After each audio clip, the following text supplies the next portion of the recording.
right here. That's not. That's No, somebody tell me why, how, when. Yes, you're still there. Yes, girl. Wait, how does... You taught me how to sing. How...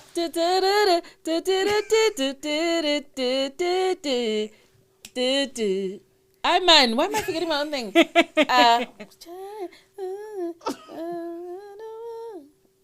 No, I'm singing the wrong section. Wait. You taught me how to sing. Come on! Welcome to the Know It Alls podcast with your favorite pop culture nerds. I am Ayanda Charlie. I am Fave Mdlalose. Hello and welcome to the Know It Alls podcast. I am Fave Mdlalose and I am one of your favorite popular culture nerds. Today, in the room, co-hosting with us is the amazing, the incredible Spha Mdlalose. Hey. Hey. How are you? I'm good. Excited to be here, man. Oh, thank you so much for coming. Yes, of course. I have a bio here for you, but I feel like people know who you are. Also, reading bios while the person's in the room is very awkward. Well, I mean, it's not a fully structured bio, and you can just chat I'm about just it. Like, why are we doing this? Why are we doing this? Why? Okay.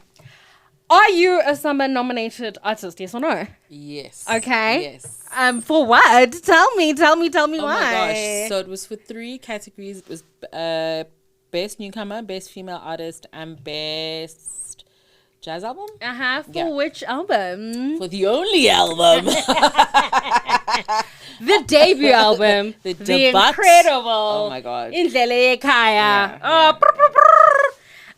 You are an incredible independent artist and an MBA graduate. Yes, girl. Come on. Hey? But fun employed, which is fun. Welcome to South Africa. You're also a voiceover artist. Yeah. You've worked briefly as a broadcaster with your show Jazzuary on Kaya FM. I know you want to get back into broadcasting. I'd love to. Okay, this is us telling the world. Spa's ready. Are we throwing it out into the universe? We're like, okay. Please. Universe, give it to her. You've worked with industry greats like Yvonne Chaka Chaka, Oliver Mtukudzi, and you just come from an incredible performance at the Joy of Jazz. Tell me more. Man, I've been wanting to do the festival for a long time. I've been going to the festival for a long time, so this felt like really just beautiful and affirming. I took a break to have a baby and do my MBA, so this was like the first sort of big festival gig post, and it was just incredible. People came out. It was just really good. It felt warm, like a really warm hug. So shout out to the Joy of Jazz. I really had a good time. It just looked so incredible. Yeah. It was just a Spha Mdlalose concert, which is one of the best places to be. I remember I was at the launch of your album with my friend, I think our mutual friend Tangi. Yeah. And it was just so electric. It was such an amazing. Thank you. Yeah, and you know, in my life I go to a lot of launches, and not every launch is well received. Sorry, Thanks. Controversial but brave. Thank you very much. That mine was on the good side. Thank you. No, it was. It was great. Okay. So I have a couple of games here for you. Let's go. What these games are designed to do is to let us into your world. Okay. Give us a sense of who you are. So the first game, or the first segment rather, is called Sorry to This Man Gonjubani Lo. Oh, hectic. Okay. But we have shifted that and made it a special edition. Okay. Called Somebody Tell Me Why. How? Love it. Shout out to my nana, by the way. Right? That's that's a plug. Yeah. Plugging the album. Okay. So, you have to guess. I'm going to give you a couple of clues, and then you have to guess who this person is. And then just remember, they are probably connected to your story. Hectic. Okay, let's go. So let's see. Okay, so your first clue is my uncle, who I am named after, was a member of the Afro rock band Harari. Okay. Okay. Okay. Yeah. I have been working in the music industry for over 13 years. And then my final clue is I released my first album 10 years ago. And it was, here's me giving it away, entitled The Offering. Who am I? Tandin Duli. Tandin Duli. Yeah. Why would I be talking about Tandin Duli? Because she's my girl. She's my girl. So we've known each other since varsity. I actually have a very funny story. And it's actually the first time I've actually told the story. But anyway, first day of varsity orientation at music school, there was no other black people there, okay? It was just me and her. Oh my God. Yeah. And me in my very randomness, like literally, I've never seen this girl. I never met this girl ever in my whole life. I was like, I ran straight to her. I was like, girl, we're the only two black people here. We are the only blacks. We need to be friends. And she was just like, it's weird. But now we're friends, so it's all good. Yeah. But she's been a long time, I want to say collaborator, but she's really one of the first people that put me on. Recorded The Offering when we were still in varsity, and I was a feature on the album on a few songs. But she's just someone who was consistently sort of like, you know, helping me, someone that I have a great rapport with, and just someone who I think is incredible. She has done amazing things in the time that she's been in the industry. Yeah. And I've also seen how sort of the next generation, I mean, I get a lot of emails asking for like my sheet music for my music. Yeah. And the same as with her. A lot of people are influenced by her. And she, of course, is like, I don't even think she realizes it, but a lot of kids will come up to me and say, oh my God, we love Tandi so much. We love her music so much. So I think she's been a big game changer. Yeah. Truly. Yeah. Like, truly. And I think, like, just one of South Africa's best musicians. 100%. I mean, she'll probably be back in South Africa when this podcast is in the world. Yes, because she's in Tokyo. She's in Tokyo. Imagine. Look at what music can do for us. It's amazing. I mean, she's also come from Brazil, and I thought that was such a beautiful sort of God story. She's always loved Brazilian music. So to get booked and going to play in Brazil was great to see. And just, like you said, just a long time collaborator of yours, I think, did the piano work for your initial album. Yeah, definitely. For your debut album. And just like beautiful, just like some incredibly beautiful arrangements. We love her. That I think that you guys worked on. So thank you. Shout out to Tandi Nduli. Shout outs. Okay. Second. I like this game. Second clue. This, by the way. Thanks. Okay, let's go. I am an American singer, songwriter, and actor. Yeah. My first solo albums have been certified multi-platinum, and I was charted in 2007 as the #1 best-selling artist in the United States with over 22.3 million records. I originally studied acting, but moved to singing as my voice developed. That's American. Yes. How? Somebody tell me why, how, when. This is a male. Yes. Okay. I'm going to take a wild guess just because of my life. Josh Groban? It is. Okay. Josh Groban. Why would Josh Groban be in a game about you? Sorry. Sorry. When I was in varsity, he was touring South Africa. I think it was his first tour in South Africa. And he didn't bring his whole band, and he needed backing singers for You Raise Me Up and some other song. So we got headhunted to, me and a few other musicians from the music school got headhunted to do that, to be of service to him in that way. So to be his backing singers for that song. And I think it was my second time sort of really working with someone on that level. Yeah. And like, Americans take entertainment to like another level. Yeah. Like we are small fry. Tell me. We are like, just everything about it. Like he had a team. It was sort of my first time being exposed to the whole thing. So you never had access to him like directly. You always had to speak through his manager. You know, it was like, this is wild. You know what I'm saying? Yeah. But also just meeting him, super humble, super chilled, very funny. Which is because his music is a little bit like very serious. Yes, a little bit. It's very tense. It's a bit. But when you experience him live, and I think that's also why I believe in live music so much, because there's only so far that an album can go. Yeah. But it's literally being in the room with someone and really like getting a sense of who they are. Yeah. So I wasn't a major fan before. I don't know if I could say that. But I think that converted me. That was the Yeah. big converter to be Yeah. like, oh, dope. Okay, he's cool. Yeah. Super young, very laid back. So really one of my highlights, I think. Yeah. Yeah.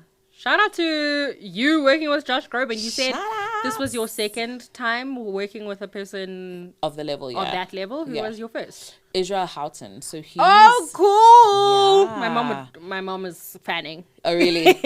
I loved him. So he, at some point, was putting together a New Breed Africa because he was traveling a lot between the countries, and he just wanted to have a base of singers here so that when he was doing concerts on the continent, it's easier to travel, it's less expensive. Yeah. So auditioned for that and then got into that, and then one of our first trips was actually to Zim. Yeah. So he bought the American singers to sort of like train us and mentor us. Then we were off to Zim, and that was life changing. Like Big Mike was the drummer, huge like legendary drummer, is sort of in the gospel world. I know he's doing some other stuff now, but he was married to SWV girl, one of the girls from SWV. I know. Yes. The singer girl. Yes. I mean, all Tall. singers. Tall one. Yes. The one in the Empire who's Yes. doing all of the solos. And the one in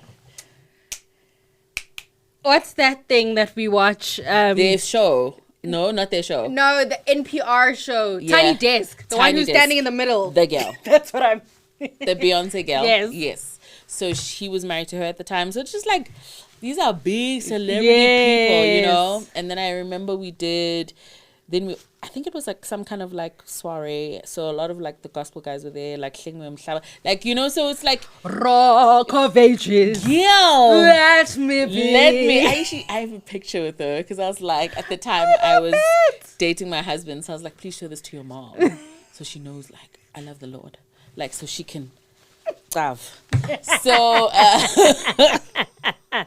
anyway, so I love that. So that was pretty cool. Yeah. And he was lovely. He's great human being. Amazing. That's Yeah. incredible. Okay. I think this is gonna be super easy. Okay. I was born Eswatini. Okay. I am a Grammy Award-winning singer-songwriter. Yes. When Nigeria's Burna Boy album Twice as Tall came out tops in the Best Global Music Album category at the 63rd Grammy Awards, I walked away with a Grammy for my contribution on a song to the album titled Time Flies featuring Sauti Sol. Who am I? I'm gonna sing his recent song that I'm obsessed with. You ruin me for everybody. Woo! Man. Shout out to Manana. I want to say his ID name because I don't. Undomiso Manana. Yeah, I want to say Ndumiso Manana. This Manana thing throws me off because I know I'm Ndumiso. But anyway, let me just for swag's sake, Manana. There's so much to say, guys. Shout out to the bro. Yes. I was laughing yesterday. I saw him influencing on there's some product that he's influencing. So he's like taking, I don't know, he's like shaving or something. And I was like, hey guys.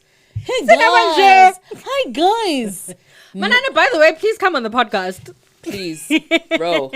I'm sure he'd love to. Yeah. But I don't know, like where do I even start? I think no more deserving. Yeah. Just an incredibly hard worker. Yeah.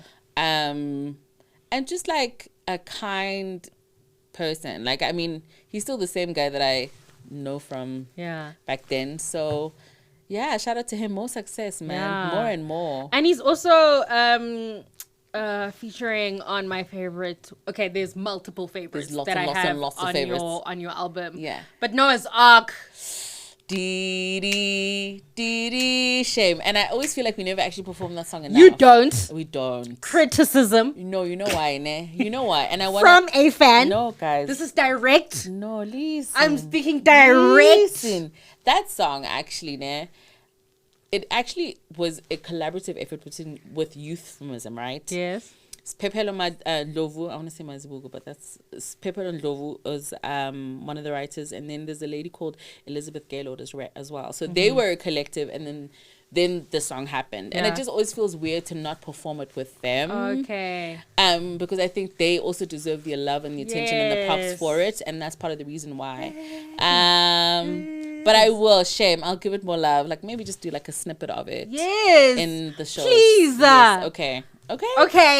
You've been heard. Yes. Okay. Those of you Noah's Ark fans, hive. We have evidence here, so Yes. I've said yeah.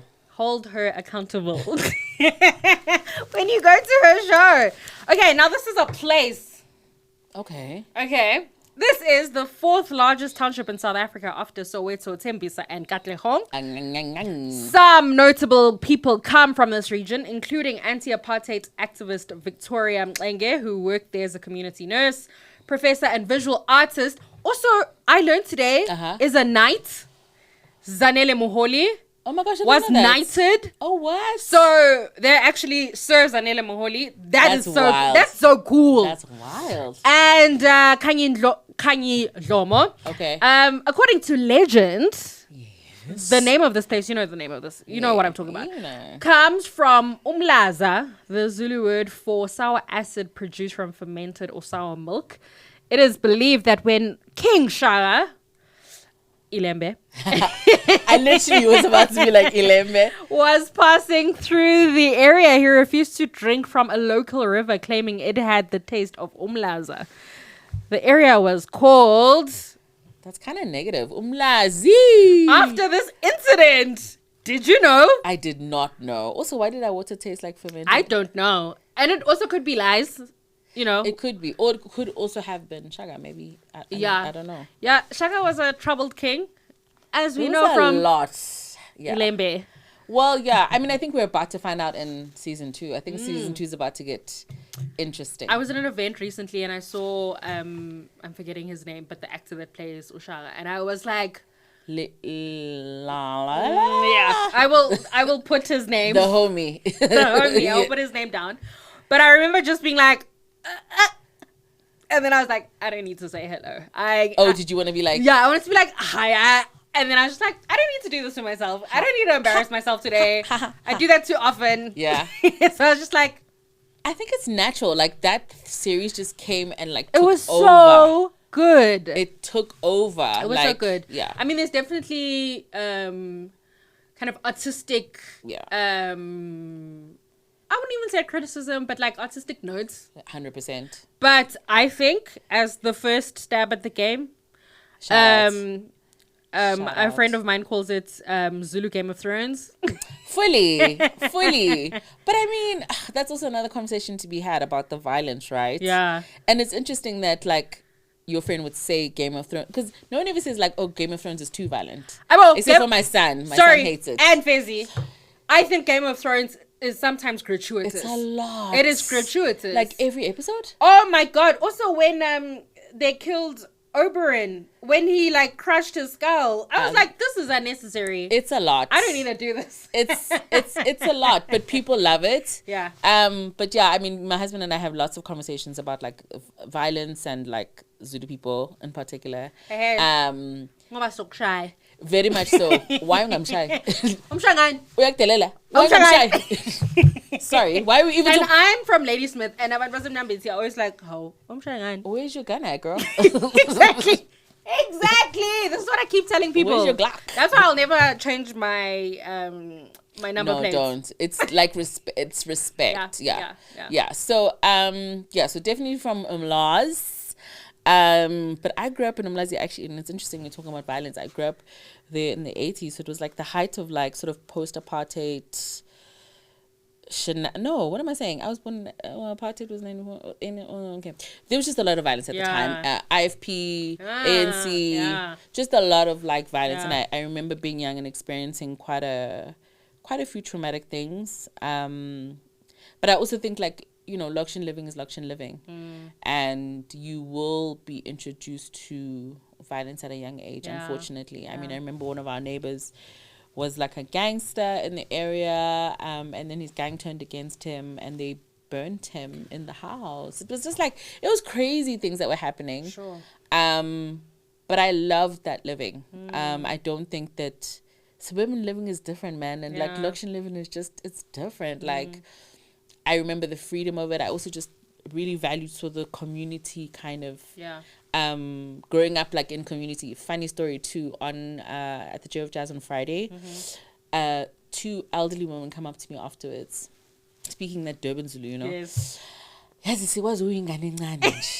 like, oh, And then she like the one lady proceeds to explain that she lived sort of 2 houses above my family, and it's just like for her it's so heartwarming to see me doing this. When she saw my name on the thing, she was like, I have to see this girl because I know this girl before she was even like, you know, conceived. Like, so just that, you know, like you don't really come on, we don't get that in the burbs, guys. We don't get that in the burbs. So just just like growing up in community, being accountable. I really enjoyed my time. Yeah. I also appreciate that in this answer you haven't romanticized.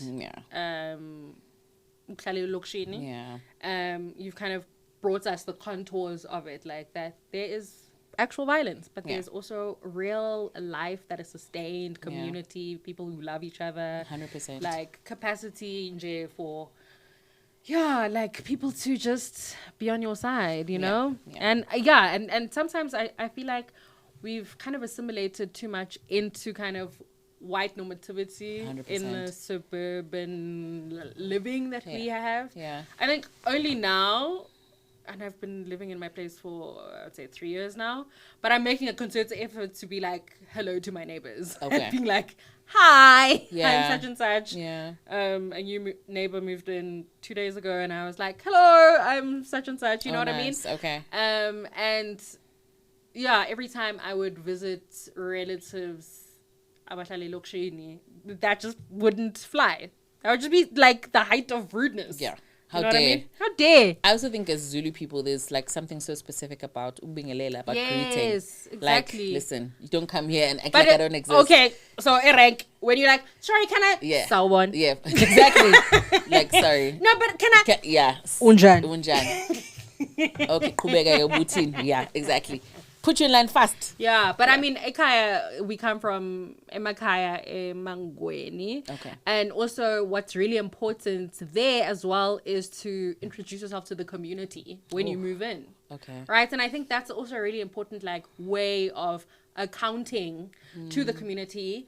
And then them being accountable to you, right? And be like, we are now part of each other's ecosystem, you know. And I think we've just like lost that. We don't have that. Yeah, we've lost that. We really don't have that. Yeah.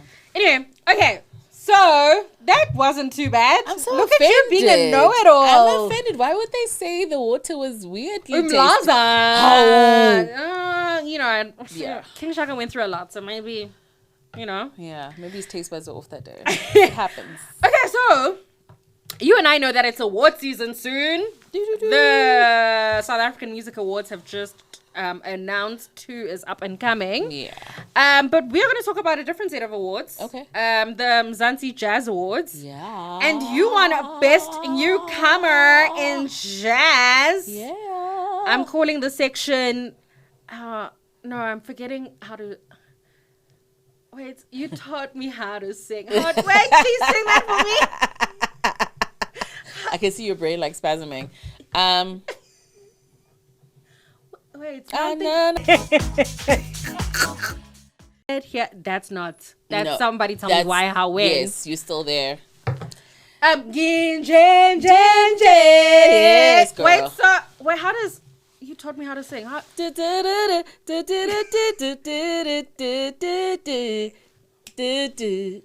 Man, why am I forgetting my own thing?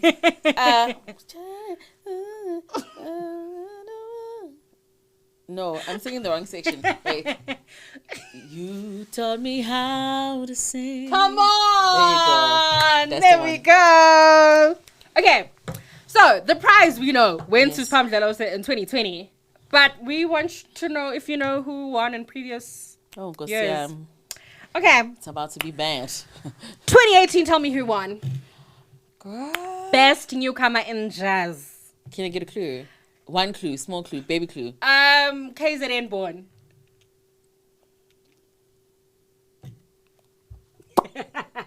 You were just speaking to them. Zoe Modiga. There we go. Imbali Asembali. 2019. Who do you? Oh my gosh. I want to say, was it a female? No, it was a collective. It's not Kujenga. No, Kujenga's new. Yeah. Brand spanking new. They hadn't come out yet. Collective. Not Spaza. No? Not Spaza. How am I? Can I give it to you? No, I want to know. Give me a second. A collective. Kipo man. Ipupo, not Ipupo, ne? No. They new.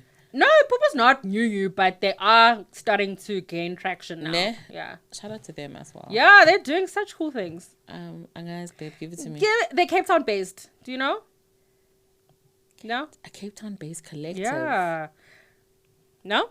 Wait. I give it. The Unity Band. That is hilarious because that's also my brother-in-law. How do I not know that though? That's just Imagine. Embarrassing. That's disgusting. That's disgusting. Also, I love that you've married into music. Yeah. It wasn't like...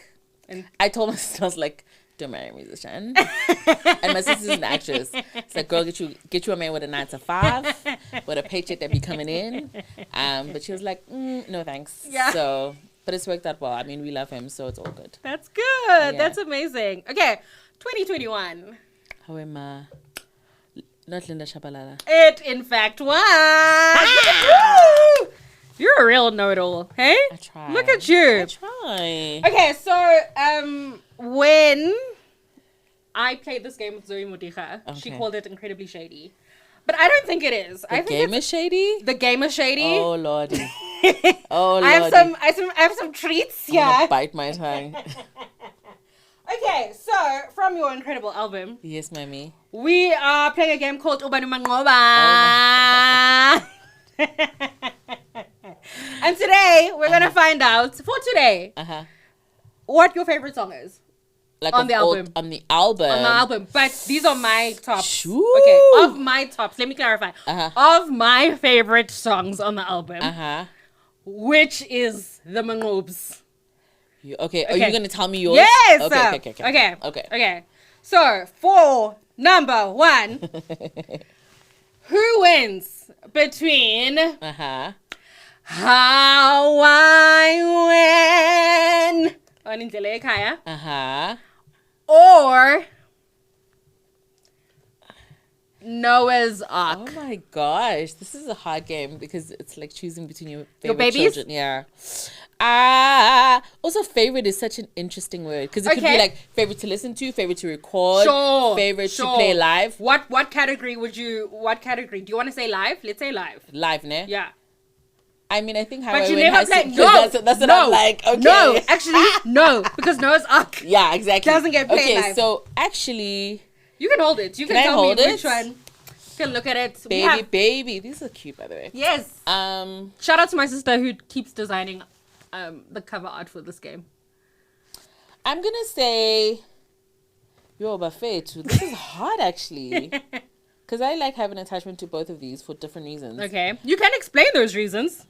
I mean, I think like how why when is my favorite to perform live because people actually love it more than I think. Somebody tell me how. It's a breakup song. It's a breakup song. We love a breakup in South Africa. And like I can like that thing. I can relate to that. Yeah, you know that thing you go to Mentandana 2 days ago. Then now you're walking the streets like. When did we get here, booty? When did things change? When did things change? And I also think it's a deviation from me because I generally am quite like positive in the messaging. Yes. So it was like, oh, okay, she can also sort of sing stuff about sad happenings.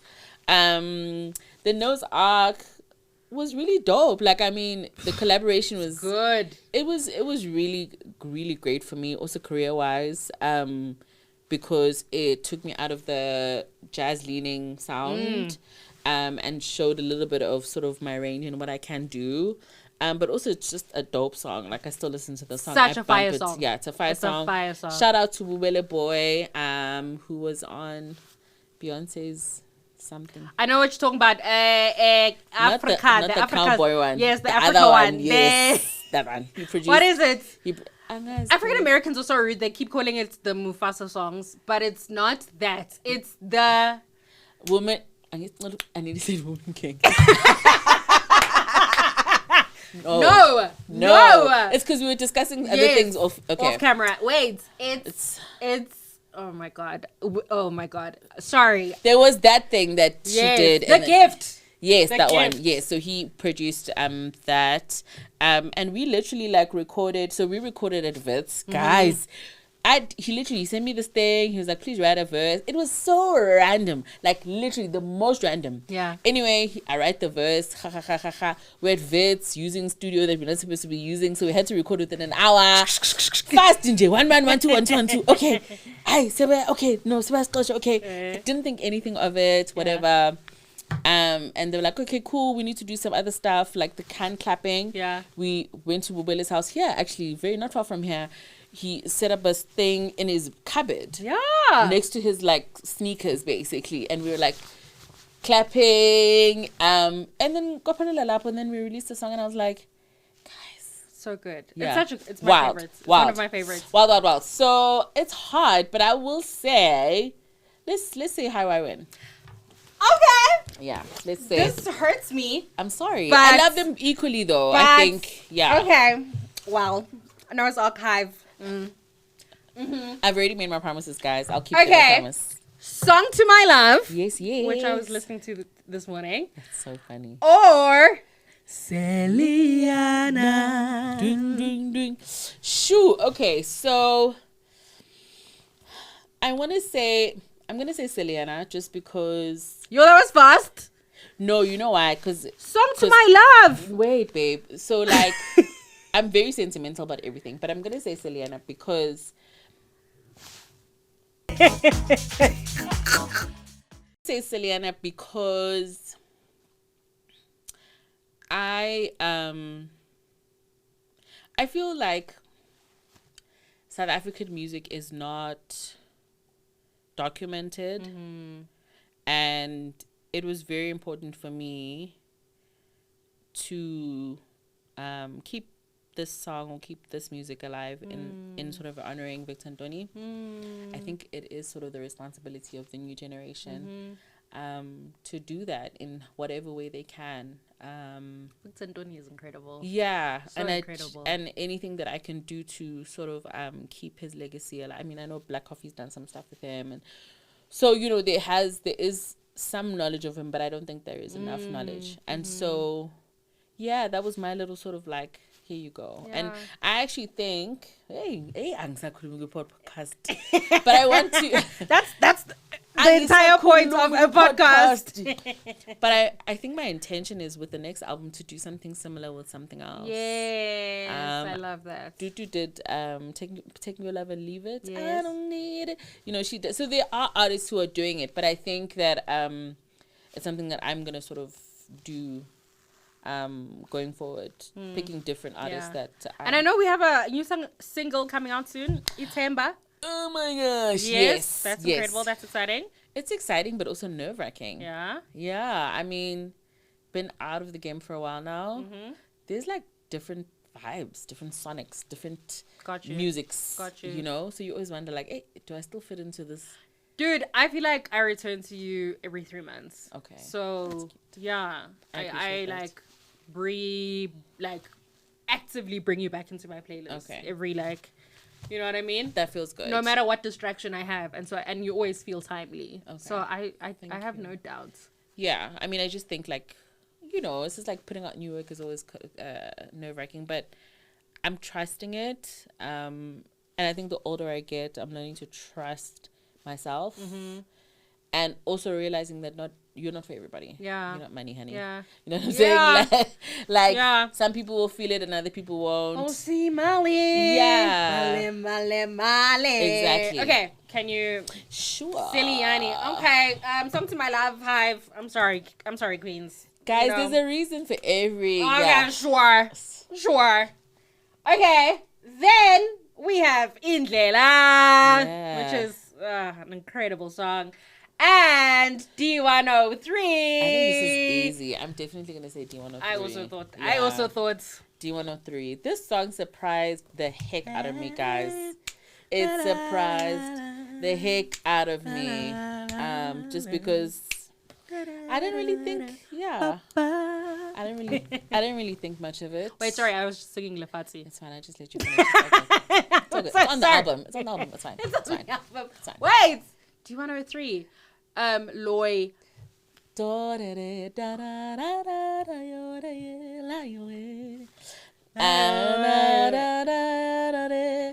That the fact that it didn't have lyrics for me was like a big thing for me. I was like, why? Yes, and that's the song that gets the reaction. This is the wildest That's thing, the though. song that gets the girls. This is what I don't understand, and this is also, I think, like testament to the fact that you can only really control or predict so much. Yeah.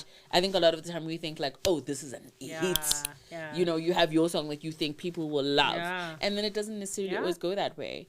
And so I think that's the humbling experience of what I do, is that you just put it out and then people respond the way they will.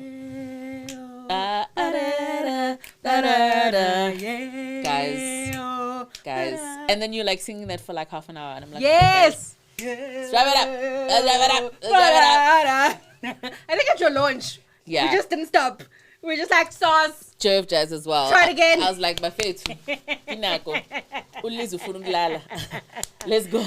I love that. I had a feeling. I had a feeling that Yeah. that was. Also, I love that it doesn't have lyrics, because then it means people can transpose their own life stories into the song, and I think that's why it does so well. Probably. I don't know. I mean, I think I probably want to ask people like, Nitan, why? I'm just like, it's just it is Umlazi. Okay. You know what I mean? Yeah. Like yeah. it gets the point across without doing the thesis breakdown. Ekhaya kamkhulu. Right, which is sometimes what the thing we feel like we need to do. Yeah.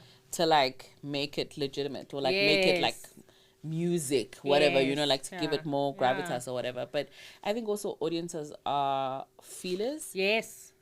Audiences are like heart people. And they're honest. Yeah. Audiences are so honest. And also I think what's beautiful, as a person who works with words, like all the time, feeling, you know, my friend and also the incredible Danny Bowler, who just opened season 2 for us, is writing her PhD on the practice of feeling. Sure. And I think that is just such a beautiful topic, but also like deeply theoretically rich, but also like honest, honest, and everyone can feel. You know what I mean? It's not a particularly specific thing. You know, and so just love, and I think that's why D103 is the queen that she is. Okay, well, so now we're gonna find who's the Mangobs. Oh my gosh! Of all these three, please hold. Okay, so here we are. Here we are, friends. Oh my gosh. I think I'm going to say D103, guys. I think I'm going to say right here, shout out to everyone from Section D. Shout out. Shout out to my gran who heard me on Ukhozi FM and completely lost her mind. And can I just say, once you're on Ukhozi FM, you've made it. Yeah, but in my broken Zulu, can we discuss that for a hot second? Yeah. That's real. Can I tell you that my first interview as a senior arts journalist was with Puza Kemis. And let me tell you something. What a disaster. And can I just say, he messaged me after I wrote the article, and he was like, you captured it. Oh, beautiful. And clearly, because when I was speaking to him, he was just like, What's happening? I had a similar experience interviewing Madala Gunene. Oh, the king, the Don. And there's no English that comes out of that man's mouth. Yeah. Literally nothing. Not even an and. Not even an if. And not even like a joining word. Not even of which. Koluto. So it was literally like counting my words. Yeah. I was like, Uma Utabana. Because I'm like, guys, I'm embarrassed. Yeah. But I'm also like, but it's mostly in you. Your head, It's mostly you psyching yourself out. Yeah. And because I remember the photographic journalist that I was with at the time was like, you were actually fine. Yeah. Like there were times where like there was a bit of. But that's also okay. Yeah, and he was like, you know about the traditional music awards, and I was like, yeah. And he was like, okay. You don't sound like you know about them. I think it is us. I think it definitely is us. Yeah. I mean, I asked for the questions beforehand, but they couldn't send them. So I was just like, I don't even know what to practice. Yeah. Like, I don't even know, you know? But, I mean, my gran was happy, so that's all that matters. That really is all that matters. But shout out to KwaZulu FM for putting the girl on. And that that listenership is something serious. It's big. Yeah. It's big. I'm hoping to do more gigs at Yeah. home. So shout out. But I don't want to say shout out, but hope all the promoters are out here listening and looking out for your girl. Because I think also a home audience is different. Home audience is good. KZN audience is also just like. Imagine. I think we could have a good time. Yeah. I think we could have a good time. You haven't performed in KZN yet? I have, but many moons ago, COVID happened, and then I've been meaning to go back, but the opportunity hasn't come up. Okay. So it would be lovely to do a show there. Yeah. Okay. Cool. So this next segment of the game, I'm gonna show you some clips, and then you're gonna tell me a little bit about what was happening in your life at the time that these clips, came into the world. Okay. You ready? Mm-hmm. Okay. First clip. Oh my gosh. Before I even play it. Oh my god.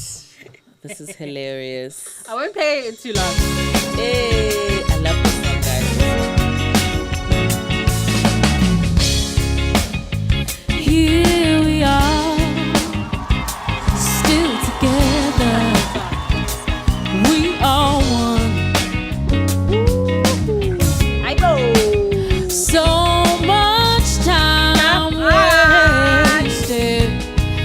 playing games with love. Tell me. Oh my gosh, guys. Yeah. Flashback. Lenny Kravitz, let's go. You're hilarious. Okay, so he's beautiful chocolate man. What a beautiful chocolate man.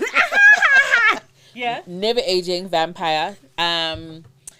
But so many years ago, I think I was actually inspired by Zoe because she had just done The Voice the year prior or 2 years before, and I was just like, man, there's a limit that you place on yourself, particularly when you come from a school academic setting, in the arts or learning about an art that makes it kind of, I don't know, makes you feel kind of serious, like you can't do that stuff. Yeah.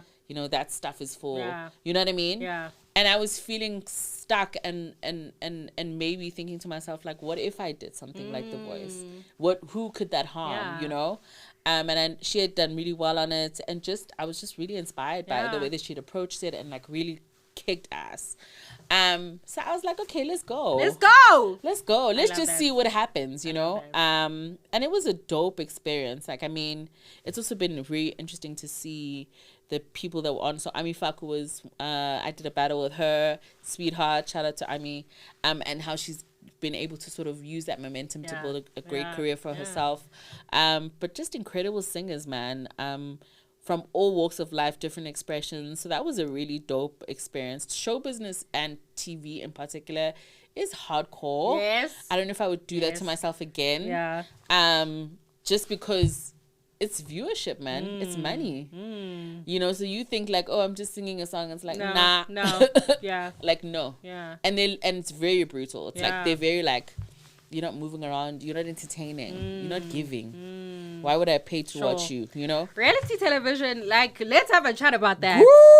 Anne and I spent season 1 thinking about reality television. Okay. And I think, we were talking about the kind of like socio-political like implications of what was happening on the shows. But we do need to do a deep dive on like the production of reality television. That thing is a beast. Entertainment. Entertainment. And I think even beyond talent, it's entertainment. 100%. Are you entertaining? And so it's like for someone who stage presence wise, and I think maybe I've grown a little bit more, can be a little bit more contained. I'm not trying to do the splits. Like I'm not like hanging from a thing with wings on. That's not what I'm trying to be.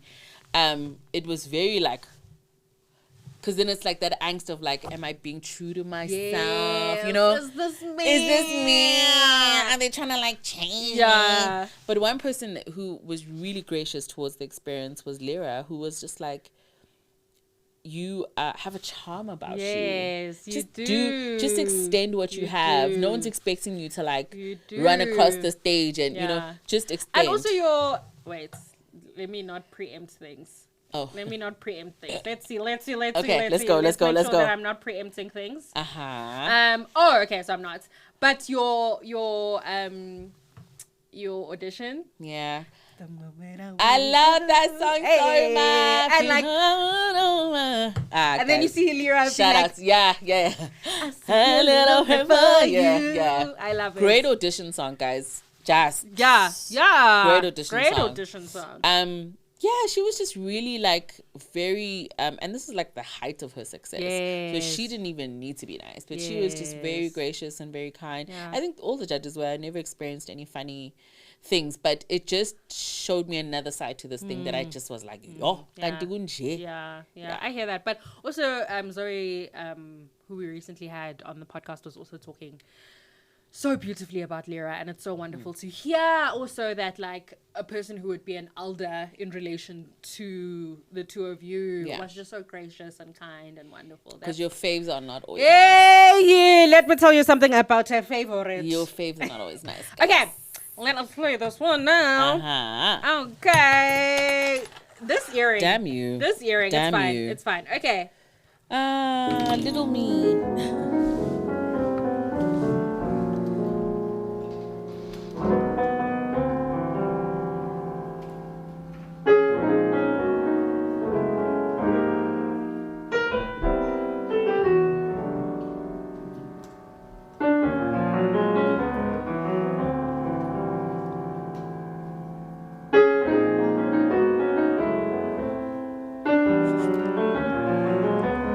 Still waiting for Spot to say. Yeah, it's just long intro. Long. Oh my god. Yeah, even I'm like. When are we getting there? Should I move it? No, I think it's Okay, you're adjusting your mic. Yeah. Something's happening. There you go. It's coming. Or not. Or not? I will put the Oh. This wasn't meant to go on for this long. I'm so sorry. fine. I should have cued this better. I love Awkward smile. Also you. It's like. There you go. Okay. Here we go.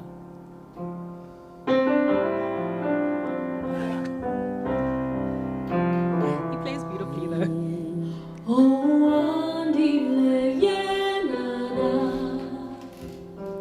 Jesus sounds so young.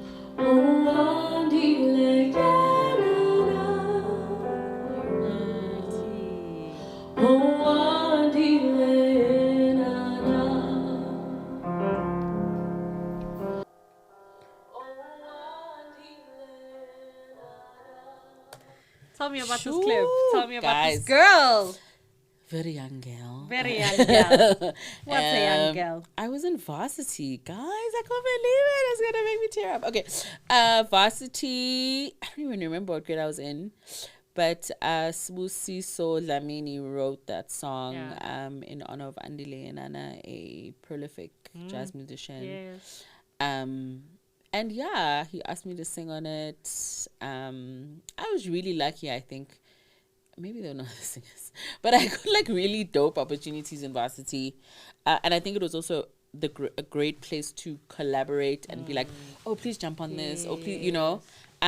So I was really lucky in that way. So that was a song that we recorded. We never recorded it, but we performed it quite a few times. Yeah. And when I did actually ask him if I could record it for my album, he was like, nah. No thanks. Yeah. Oh yeah, pap.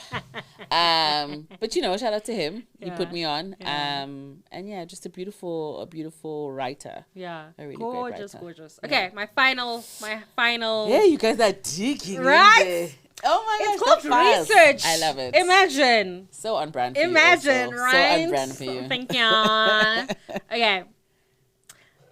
Tell me about this. Hopefully we'll go straight into it. Not a million. Here we go, baby. Yeah.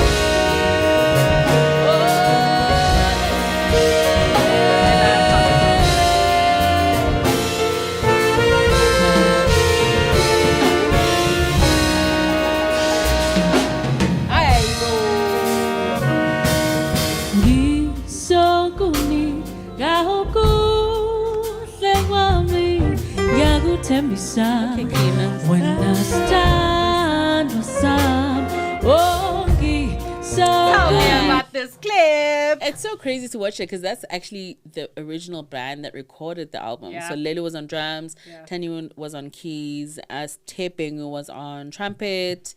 Was Keenan on? No, Keenan didn't record the songs on the album. But it's like, it sounds so different. Anyway, so COVID, baby. Yeah. And a funny story, well, not so funny story. We had just learned about COVID. It was this thing, but we didn't know much about it.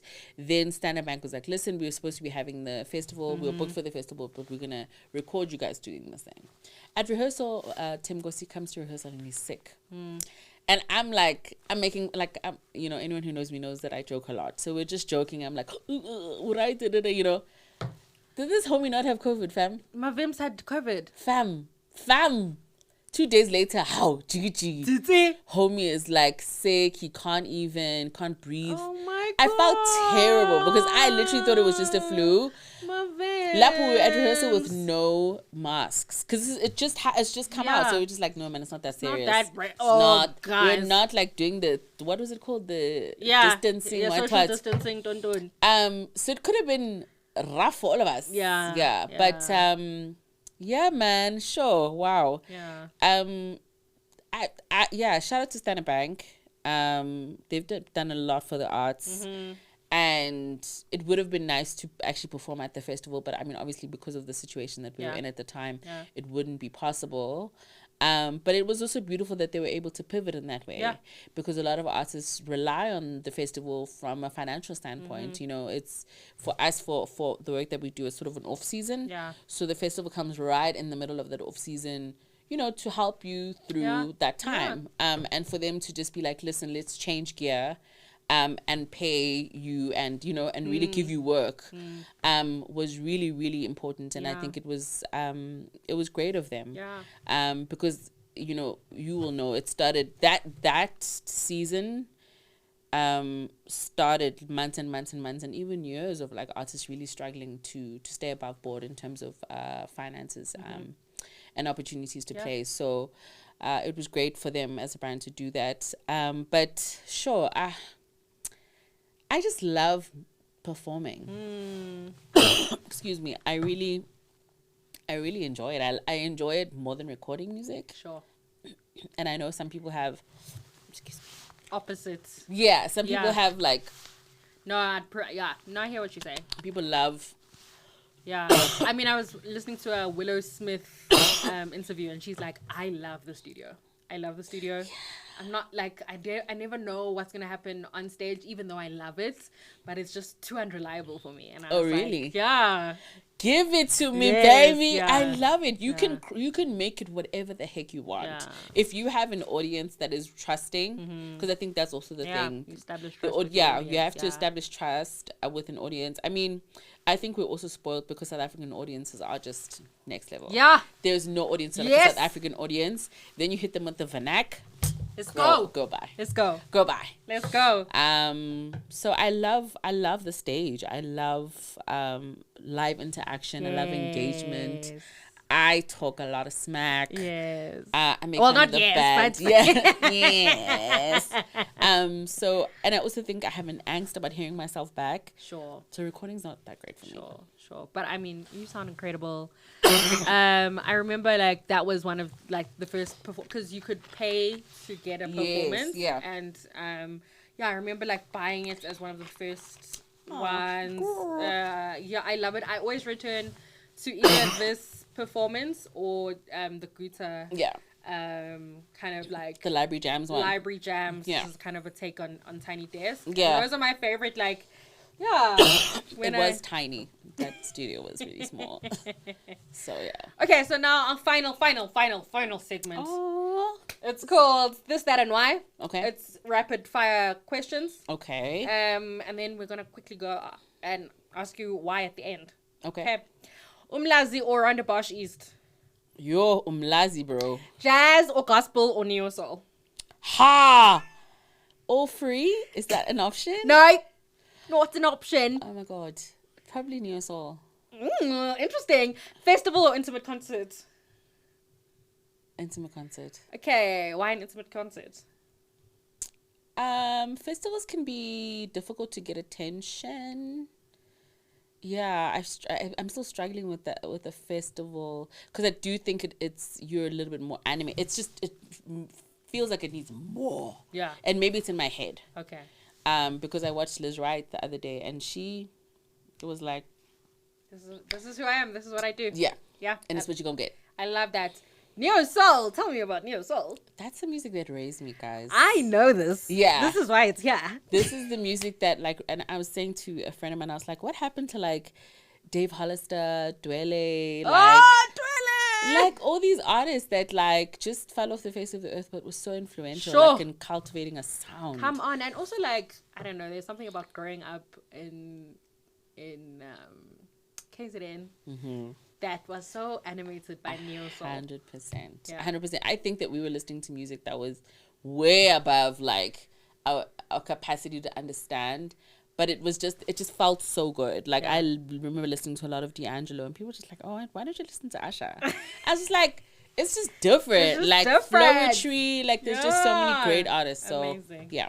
Amazing. Umlazi. Yeah. That's my hood, man. That's your hood. That's my hood. I rep my hood all the time. All side. All side. But I also will say,